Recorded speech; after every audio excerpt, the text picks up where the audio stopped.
มาเปลี่ยนแซลมอนซาซิมิให้เป็นแซลมอนดองซีอิ๊วกันวันนี้มีคนซื้อแซลมอนมาฝากแต่จะกินเลยก็ดูธรรมดาเกินไปมาถึงก็จับพริกกับกระเทียมมาซอยก่อนเลยเอาแซลมอนที่ได้มาเทใส่ชามและด้วยความขี้เกียจก็ใช้น้ำดองสำเร็จรูปซื้อได้ที่โลตัสโกเฟสยี่ห้อนี้หวานเค็มกำลังดีอร่อยเลยใส่พริกกับกระเทียมซอยเข้าไปแล้วก็คนให้เข้ากันเอาจริงๆแค่นี้มันก็ดูน่ากินมากแล้วนะพักไว้ก่อนแล้วมาทำน้ำจิ้มกันเราจะใช้น้ำจิ้มซีฟู้ดกับวาซาบิที่เขาแถมมาให้ใส่ลงไปคนให้เข้ากันส่วนผักที่เขาให้มาเราก็เอามาแต่งจานไม่ต้องทิ้งพอแซลมอนได้ที่แล้วก็เอามาลงจานได้เลยระดับโปรอย่างเราต้องทำเรื่องง่ายให้เป็นเรื่องยากจริงๆมันก็ไม่ได้ยากเท่าไหร่เนาะ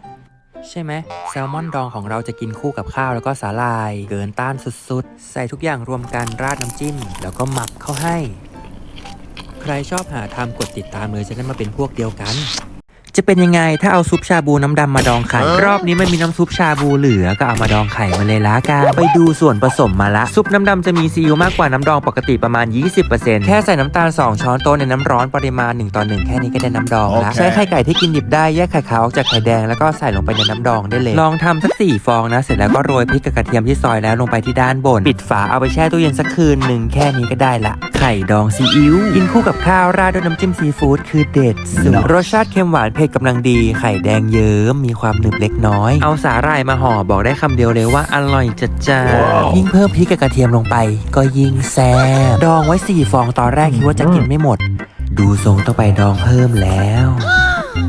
จะเป็นยังไงถ้าเอาน้ำสลัดมาดองแซลมอนเริ่มด้วยการเอาแซลมอนมาเรียงใส่ในภาชนะที่มีฝาปิดใช้น้ำสลัดงาซิลญี่ปุ่นของ QP ที่มีรสชาติเปรี้ยวหวานหอมงาสไตล์ญี่ปุ่นเขย่าและราดลงบนแซลมอนได้เลยโรยพริกกับกระเทียมไว้ด้านบนและดองไว้สัก6ชั่วโมงแค่นี้ก็ได้แซลมอนดองน้ำสลัดงาซิลญี่ปุ่นแล้วเอาแซลมอนที่ดองเสร็จแล้วมาเรียงลงจานท็อปด้วยพริกกับกระเทียมและสาดน้ำดองลงไปให้หมดในส่วนของน้ำจิ้มเราก็จะใช้น้ำสลัดงาซิลญี่ปุ่นผสมด้วยพริกกับกระเทียมแล้วใส่วาซาบิที่เขาแถมมาให้ก็จะได้น้ำจิ้มสูตรเด็ดที่ไม่เหมือนใครแล้วกินคู่กับข้าวแล้วก็สาหร่ายแค่นี้แซลมอนดองก็พร้อมเสิร์ฟจับทุกอย่างมาห่อด้วยสาหร่ายและราดด้วยน้ำจิ้มก็สวบเข้าปากได้เลยอร่อยนอกจากน้ำสลัดงาซิลญี่ปุ่นแล้วก็ยังมีน้ำสลัดอีก6รสชาติเอาไปทำเมนูได้หลากหลายทั้งหมักผัดราดจิ้มจุ่มไม่ใส่ผงชูรสและยังมีฮาลาล QP เป็นได้มากกว่าน้ำสลัดจริงๆหาซื้อได้ที่โลตัสและซูเปอร์มาร์เก็ตชั้นนำทั่วประเทศเลย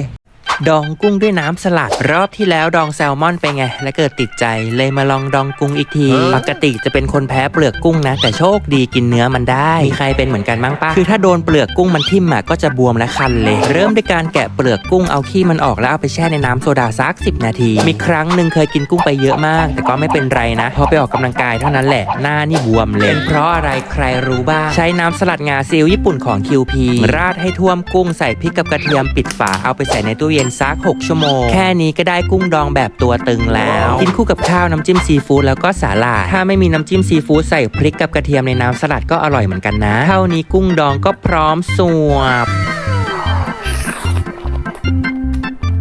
มันอร่อยมากกุ้งก็กรอบมีรสชาติเปรี้ยวเค็มหวานเผ็ดลงตัวพอดีเลยใส่วาซาบิเพิ่มเข้าไปนี่ยิ่งฟินตอนแรกก็จะแบ่งให้คนอื่นนะแต่พอรู้ตัวอีกทีก็หมดแล้ว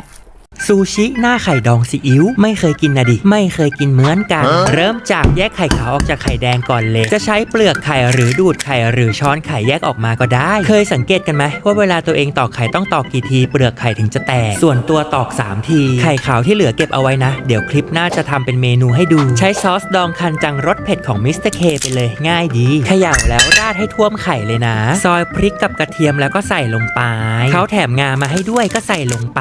ปิดฝาแช่ตู้เย็นไว้สักคืนหนึ่งไข่ดองซีอิ๊วก็พร้อมเสิร์ฟ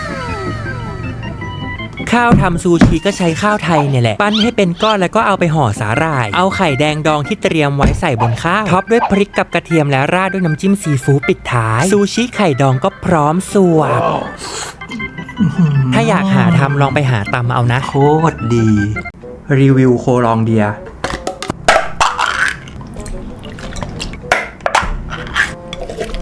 เขามีซีฟู้ดแบบธรรมดากับแบบปลาร้านะเริ่มที่แซลมอนก่อน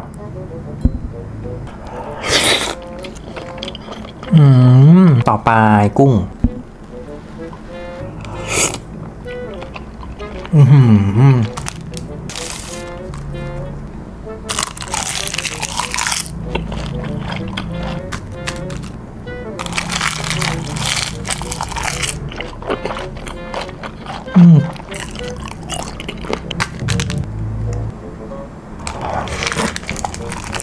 ตายได้เลย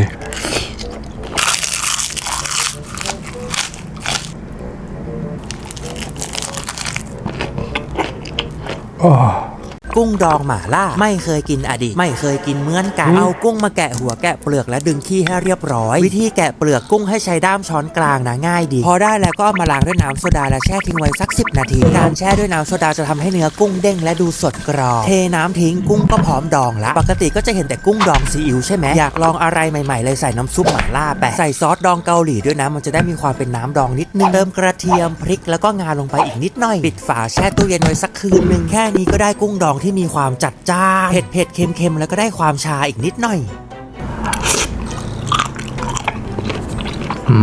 ไม่ค่อยคุ้นเคยแต่ดีเผ็ดกลางค่อนเยอะแต่อร่อยเลยกินเปล่าๆคงไม่ไหวเลยเอาไปกินกับข้าวดีกว่าได้ออกมาเป็นข้าวหน้ากุ้งดองหม่าล่าอร่อยเฉยอันนี้ไม่ต้องมีน้ำจิ้มซีฟู้ดก็ได้ลองทำแซลมอนดองหม่าล่าใช้น้ำดองยี่ห้ออะไรก็ได้เทลงไปก่อนเลยแล้วก็ซุปหม่าล่ายี่ห้ออะไรก็ได้คนให้เข้ากันสักหน่อยตามด้วยแซลมอนชิ้นใหญ่ๆใส่ลงไปเลยเพิ่มพริกนิดหน่อยงาลงไปอีกนิดนึงเอาไปแช่ตู้เย็นไว้สักคืนนึงนี่เป็นไงดูสีซะก่อน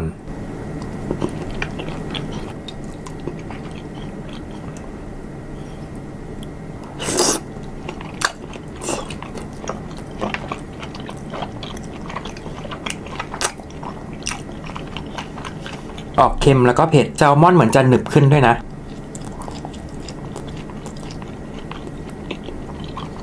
ส่วนตัวว่าอร่อยดีกินกับข้าวคือแจ่มเลยกินแบบไม่ต้องใช้น้ำจิ้มก็ได้ใครเบื่อแบบดองซีอิ๊วมาลองดองหม่าล่าดูแมงกะพรุนปีกนางฟ้ากัดแล้วฟินกินแล้วห่อได้เลยโอเลียดองจัดมาให้แล้วไวจริงไรจริงเขาจัดมาให้เราก็พร้อมที่จะโบยบิน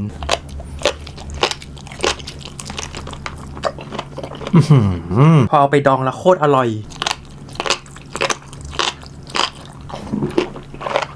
รสชาติเค็มหวานนี่ซึมเข้าไปถึงปีก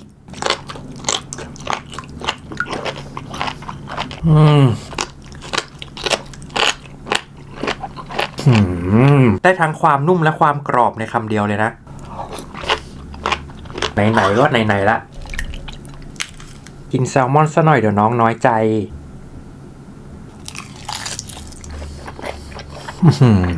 แซลมอนปีกนางฟ้า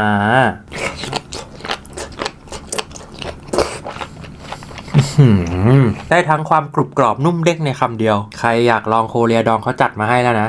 เจปีนี้มากินกุ้งกับแซลมอนดองกันทุกคนโคเรียดองเจอันนี้เป็นแบบ 2 in 1 นะได้ทั้งแซลมอนแล้วก็กุ้งเขามีสาหร่ายวากาเมะมาให้ด้วยแบบแยกเขาก็มีนะ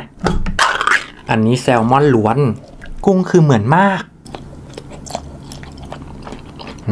อร่อยนะมีความเด้งแล้วก็สู้ฟันมากกว่าแซลมอนนี่อย่างเหมือนใช้คำว่าคล้ายนะรสชาติได้เลยจะต่างที่เท็กเจอร์นิดนึงน้ำดองรสชาติเค็มหวานดีเลยดีอ่ะกินเจมีอะไรแบบนี้ให้กินด้วยเจอคำนี้เข้าไปนี่นะใช้คำว่าใกล้เคียงได้เลยไม่รู้ว่าเขาทำมาจากอะไรบ้างได้ทั้งความกรอบกรุบนุ่มหนึบเทศกาลเจนี่มีม่อนดอง10 วันเท่านั้นนะรับรองว่าการกินเจจะไม่น่าเบื่ออีกต่อไปหมึกยักษ์ทาโกะแบบทั้งตัว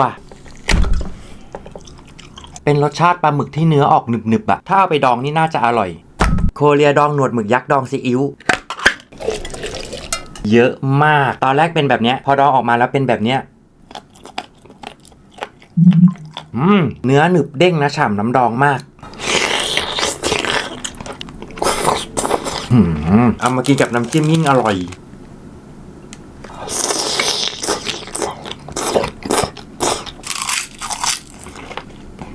ไม่เคยกินหนวดหมึกยักษ์เต็มปากเต็มคำขนาดนี้มาก่อนมีสุดยอดวัตถุดิบทองคำมาอีก2 อย่างกล้ามปูหิมะกับแคนาเดียนกุ้งลอบสเตอร์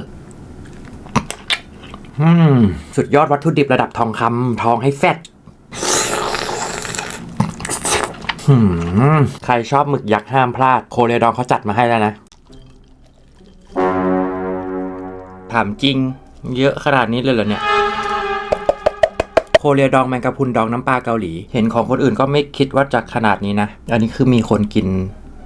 ใช่ไหมถ้าเขาทำมาก็แสดงว่ากินได้แหละ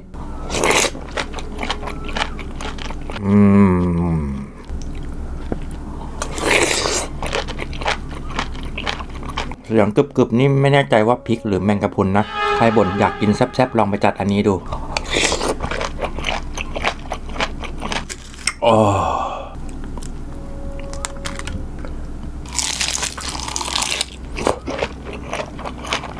เขาใช้พริกจริงนะเนี่ยเผ็ดจริงๆด้วย